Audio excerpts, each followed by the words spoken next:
आपण ड्रग्सच्या विरोधी केला। दर सोमवारी अतिशय रिगरस, म्हणजे या सोमवारी अधिवेशन सुरू होणार आहे, तुम्ही शनिवारी येणार। दर आठवड्याला आम्ही ती टास्क फोर्सची मीटिंग करतो।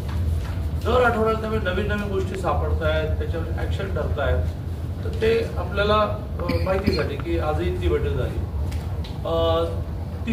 दुसरा एक टास्क फोर्स आज अपॉइंट केला।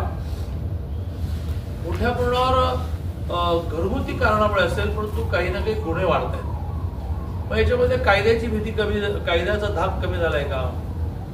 मग थोडं पोलिसांनी प्रोएक्टिव्हली गस्त वाढवायला पाहिजे का? मॅनपॉवर वाढवायला पाहिजे का? यासाठी एक टास्क फोर्स अपॉइंट केला।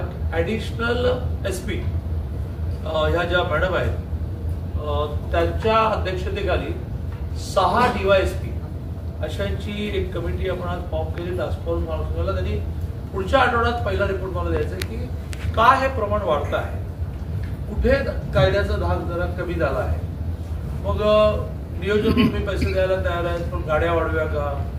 कॉलेजवर थोडा हा हिंसाचार किंवा घटना वाढत असतील तर 2 व्हीलर देऊया का?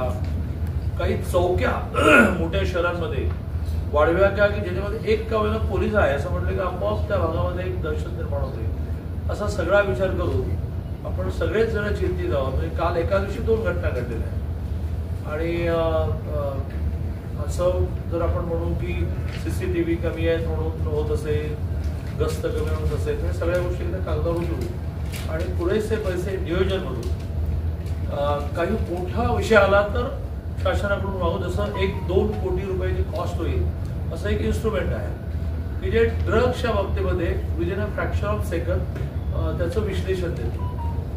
काही छोटी इन्स्ट्रुमेंट आहेत 10-12 लाखाची, ती बहुतेक आम्ही नियोजनमधून अधिकाधिक पोलीस स्टेशनला देऊन टाकू। असा एक कायदा सुव्यवस्थेचा विषय झाला।